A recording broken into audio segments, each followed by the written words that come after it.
good morning, or whatever it is, where and when you are. For us, it is morning, and it's about 55 degrees out. Nice and comfortable for us here in Montana. And we're going on a little road trip today with these on top.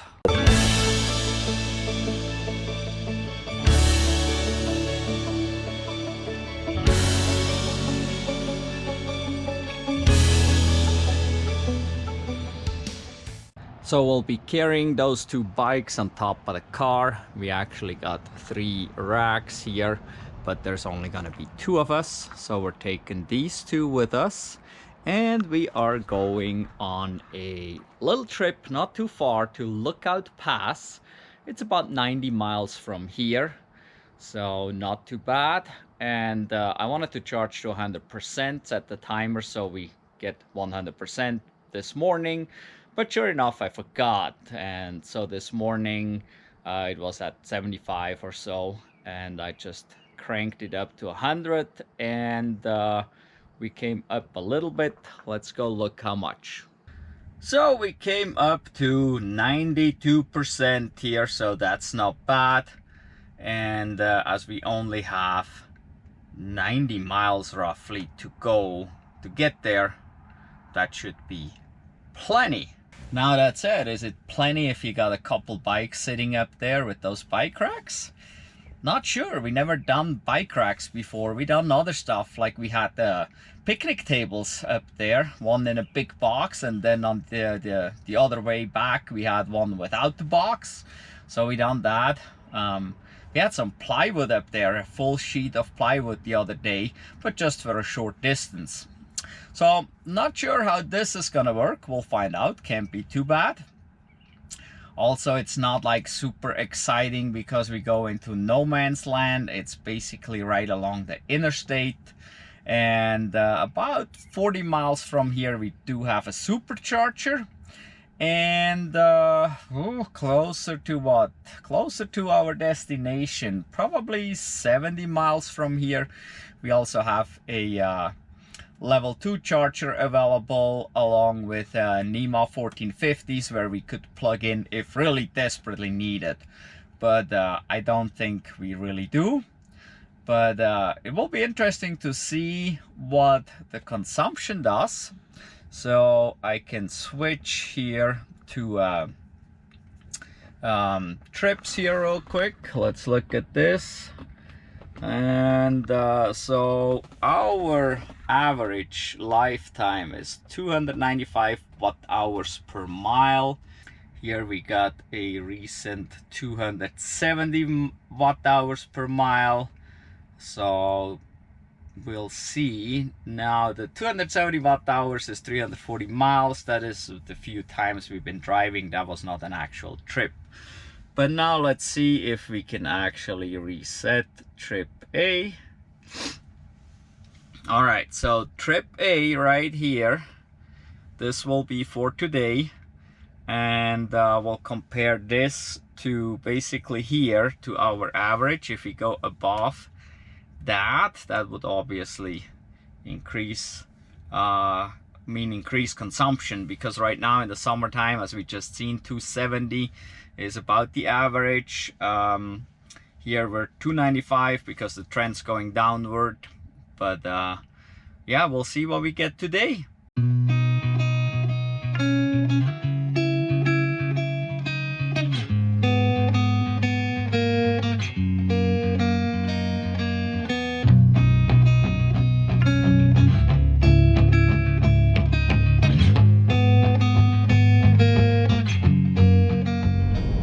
We made it onto the interstate, and with those bikes up there, it's a little bit noisy. Got some wind noise coming from there. But what we want to look at here is our navigation, and it tells us we're getting to Lookout Pass with 52% right there, and the round trip estimate shows 20%. So I'm pretty sure this number will shrink, because with the bikes up there, there is some unexpected drag that the car doesn't know about at this time. So, but it still looks like we can make it back home without even charging at this point. But we'll see how that goes. And currently our top speed is set to 76. Already got traffic here in Montana, that's unusual. But yeah, we're probably not going the 80-mile-an-hour speed limit with the bikes up there. We're not in a rush. According to the navigation, we should be there 9:15 a.m. So that's 15 minutes after they open, so I think we'll be perfect.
We made it. We are at the top of Lookout Pass, a little over 4,700 feet, and still got the bikes on there, so we're doing good. It was a somewhat interesting drive in regards to the navigation, as it initially showed 55 or 54% estimated arrival, and here we are with 36%. So let me explain, why are we down to 36%? Well, it's pretty simple. Well, the car did not know about this additional drag up here at all. Also, we had light headwinds for about the first half of the trip. And it took about 35 miles roughly for the car to figure out there is this additional drag. So the percentage started dropping all the way down to 39%, and then it stuck there. So that took about 35-40 miles and it stuck to 39%. But then what happened? We got heavy headwinds, and so that started dropping the percentage, and we dropped down to 36% estimated arrival. But then we got into construction zone and the speed limit dropped down to 55, and immediately the estimated arrival increased again to 38%. Got out of the construction zone and started the hill climb towards the pass. And there are areas where you can pass, but you cannot change lanes. So we got stuck behind trucks at times, and then there was more construction. So for quite a while there, we were going somewhat slower, about 55. Then eventually we got out of that construction zone, and the speed limit at that point was 70. So we had the cruise set to 72 according to the speedometer. And we came back up and down a little bit in the estimated arrival until we eventually made it here at 36. But certainly the car needed some time to figure out the additional drag on the roof and the headwinds. Even if you have live weather, there is very few and far in between the weather stations here in Montana. so the weather can be relatively inaccurate for all that stuff. But we made it here without an issue. 36% may or may not get us back. It's going downhill, going back, and we may actually have tailwinds, so it'll be all fine. But for now, we're here, and we're gonna go up here somewhere and get our tickets, and then we got a 7-mile drive to the trailhead, and then we get on our bikes.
We are at the trailhead, and now we gotta unload bikes and get ready for going on the trail.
already loaded the bikes and are about to leave. There's a whole bunch more people here now. It's a beautiful area, but there is some dark clouds up there. We even had some rain on the other side of the tunnel. There's about the 2-mile tunnel, the first tunnel that you gotta go through, and there was a few raindrops on the other side. Over here, I don't know if you can see it, but the trees are leaning a little bit. It's pretty windy, and so hopefully that turns out to be in our favor. Let's go look what state of charge we're at right now. We are at 31% right now, and let's do navigation here, and it tells us to supercharge in Superior. Supercharge in Superior, and it said, I think, let's see here, that we get to Superior with 3% at this point. So this time it knows we have higher consumption, so we'll see how this goes.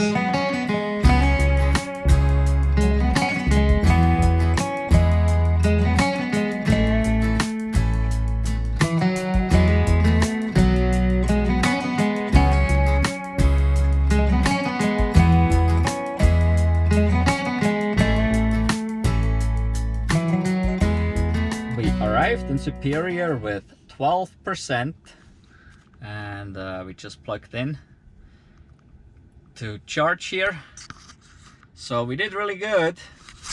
The reason that we did really good is actually it's basically all downhill, slight downhill from Lookout Pass to here, as well as the wind, which we had headwind going there, and luckily the wind is still blowing the same direction as it did when we were driving there. So this time we had a tailwind, which made it real nice, and we were able to make it here at 12%. So that is perfect. And now we're charging here. It did precondition, and so we're doing here 66 kilowatt. We won't get much more, as we do have to share. We got a neighbor over here. We also have a neighbor over there, so we had to share with one or the other either way. So this shouldn't take very long here. Let's see. Well, now it shows estimated charge time 30 minutes, but I believe will be, hopefully will be a little bit less than that. It's because we have to share, otherwise we would be definitely no more than 15 minutes. So we'll see. Our neighbor is gone. That is perfect. I mean, we were just here and a minute later they're gone, and now look, 138 kilowatts. So, and that now dropped our charging time to 15 minutes right here. So we'll be back on the road in about 10-15 minutes. So one bagel with strawberry cream cheese later, we're down to 5 minutes remaining. We have 55%. We're still going almost 130 there. It just started dropping right now, and it gives us an arrival of 22% at home. So I think we'll just unplug and get going right now.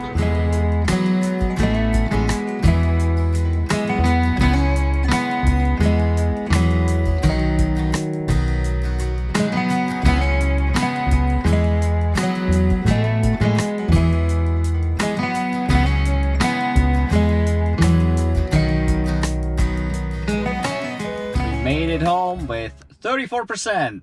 I mean, we got way too much left over. We probably didn't even really need to charge. Let's look at the trip here. 186 miles is what we drove. Used 68 kilowatt hours, so we would have had a little bit left. It's a 75 kilowatt hour battery. We could have made it, I guess. But look at this, 367 watt hours per mile. Holy moly, that is bad. So this is the total average for our over 60,000 miles we drove. And if you remember, we were around 270 something previously, before we reset this trip A. So we used about 100 watt hours, almost, I would say about 90 watt hours more per mile because of these up here. So yeah,